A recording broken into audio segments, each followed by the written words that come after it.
If you looked at the skyline of Addis Ababa, say 10 or 15 years ago, you'd see a story of ancient history. You know, old churches, the slopes of Mount Ento framing everything. A very different picture. A very different picture. But today, well, the story's completely changed. You look up and it's just this forest of cranes. It's a symphony of construction, and it really is a sign of a nation in a hurry. A nation building at breakneck speed. Exactly. Welcome to the deep dive. Today we're digging into the source material on this incredible infrastructure boom happening in Ethiopia's capital. The aim seems pretty clear. Oh, absolutely. To make Addis Ababa one of Africa's fastest growing megacities by 2025. Yeah. So our mission is to get past that visual noise of the cranes and really unpack how this is all being put together and why it's so important for Ethiopia's economic future. And what's so compelling, you know, when you look at the sources, is this is not just some organic urban sprawl. It's not just happening. Right. It's a very strategic, very calculated effort. The material calls it a living blueprint, and it's being fueled by huge targeted foreign investment and these visionary projects. It's all engineered to catapult Ethiopia into a whole new economic league. That systemic approach is exactly what I want to trace. Yeah. So, okay, let's unpack this. When we talk about this blueprint, what are the actual projects? What does this frenzy look like on the ground? The city is essentially running 3 mega projects at the same time, and each one redefines a different part of the city. They're tackling environmental renewal, financial ambition, and industrial connectivity all at once. Okay, let's start with maybe the most visible public change, the Addis Ababa Riverside Project. Yeah. That feels like a huge investment in just quality of life. It is, and it's a huge shift towards sustainable planning. For decades, the rivers in Addis were, frankly, neglected. They were basically open sewers. Right. This project is systematically cleaning up nearly 60 kilometers of that riverside and turning it into green public space. We're talking parks, promenades, flood control. So it's not just about making things look nice. It's essential. It's essential environmental work. And it's about creating usable public space in a really dense city.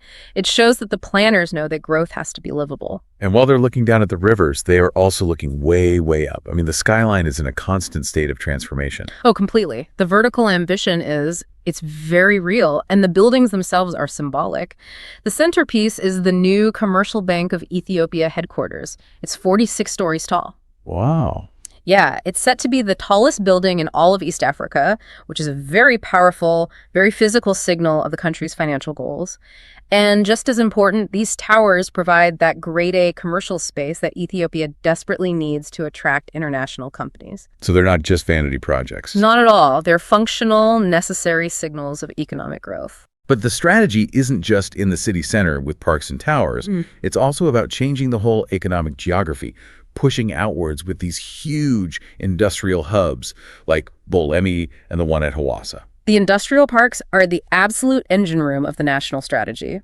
They're placed just outside the city core, and they're focused on boosting manufacturing, especially textiles and apparel for export. And what makes them so special? It's their structure. They're like these integrated one-stop shop zones. They offer plug-and-play facilities, dedicated power and water, and critically streamlined customs procedures right on site. Okay, and this is where the roads must become absolutely vital. You can't just have these parks sitting in isolation. Precisely. An export boom is useless if your goods are stuck in traffic. So these parks are completely dependent on the new network of modern highways and ring roads being built at the same time. The whole point is to slash the time and money it takes to get goods to port. That efficiency is what makes them competitive. That makes total sense for freight and for business. But here's where it gets, I think, really interesting for the average person, and maybe even more important for the economy. Urban mobility. Urban mobility. We're not just talking about cars and trucks.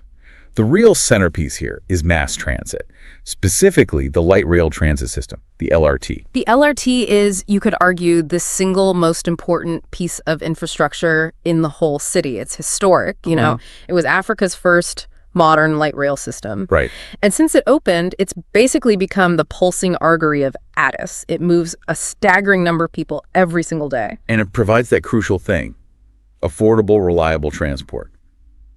But with the city growing so fast, are those first 2 lines, the east-west and north-south ones, are they already at capacity?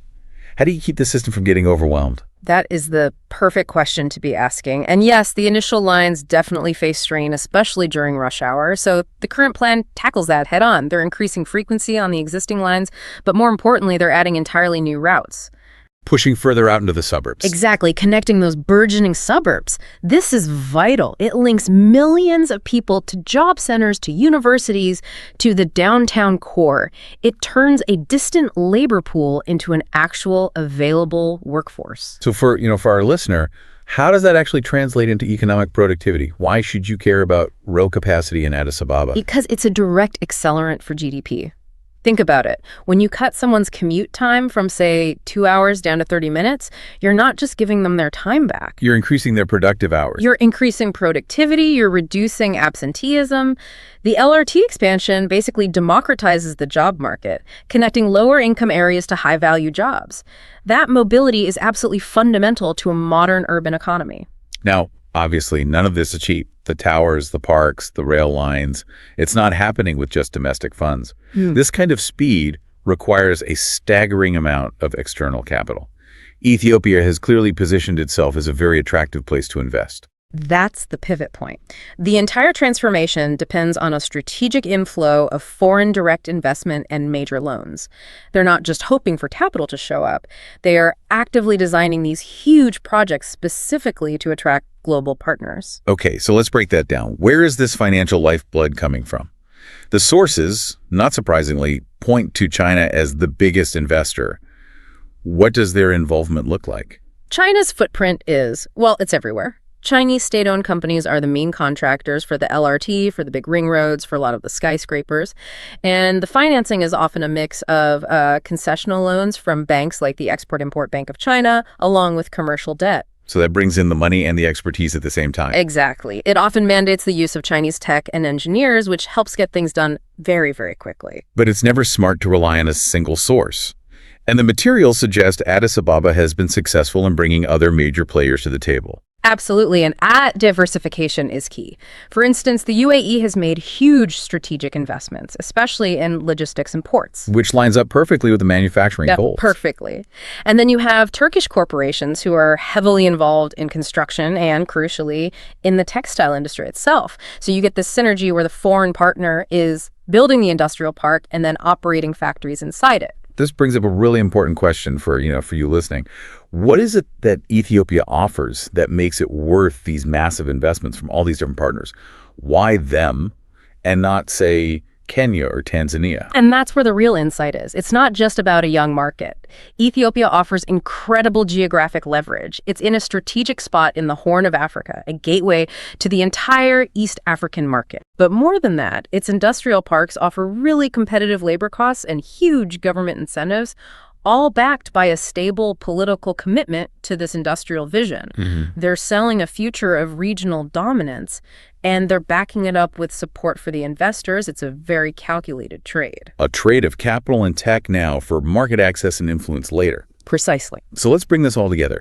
What does this incredibly aggressive construction agenda mean for the people on the ground and for the national economy as a whole? Let's shift from the concrete to the human impact. Well, the most immediate human impact is jobs. The construction sector alone has employed hundreds of thousands of people. That's a massive direct injection of cash into households. And then the industrial parks are meant to make those jobs more permanent, right? Creating tens of thousands of manufacturing positions. I thought it was really interesting that the sources highlight a specific focus on making those jobs available to women. That targeted employment is so central to the whole thing. These manufacturing jobs, especially in textiles, offer reliable wages and skill development, pulling people out of the often precarious informal economy.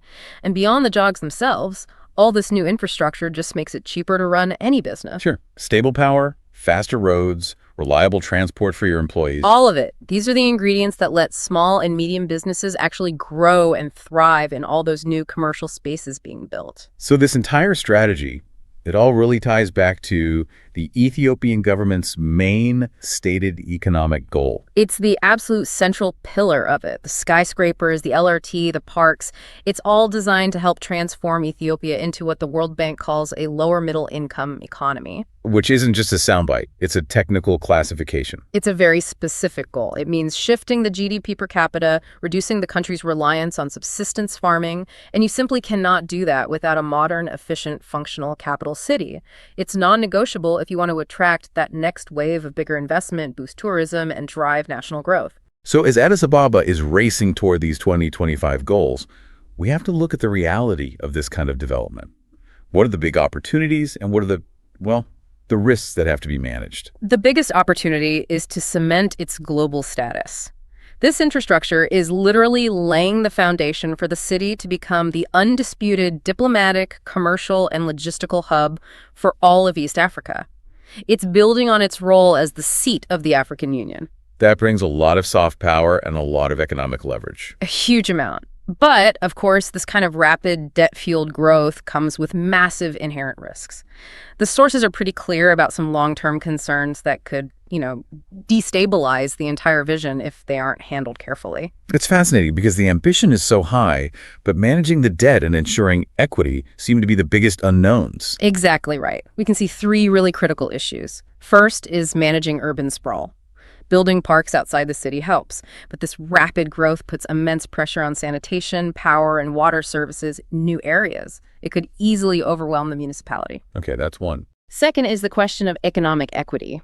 How do you make sure the wealth from these huge projects is distributed fairly? If the new infrastructure only really benefits the people who are already well off, the social fabric could tear. And the third, I'm guessing, is the money itself. It's the debt. When you finance everything with loans in foreign currencies, you're incredibly exposed to exchange rate fluctuations and global interest rate changes. Servicing that debt requires constant export growth to earn foreign currency, which makes the success of those industrial parks absolutely critical to the nation's financial health. It's such a crucial balancing act, ambition versus sustainability. So to wrap up our deep dive, this infrastructure boom in Addis Ababa is, it's a revolution in concrete and steel. It's driven by these huge global partnerships and an incredibly bold national vision. By 2025, the city will have laid the foundation for a completely new chapter in its history. It will have. The sheer scale and speed of it all is really a testament to that national ambition. And I think for you, the learner, the provocative thought to leave with, the real test of this 2025 vision is how a country like this successfully navigates that razor's edge. That balance. That balance between the urgent need for foreign capital and fast growth and the long-term absolute necessity of distributing the benefits fairly and managing debt sustainably. It's a dynamic tightrope walk that really defines modern development. A fascinating test indeed. Yeah. We encourage you to continue exploring the dynamics of megacity development and economic destiny across Africa.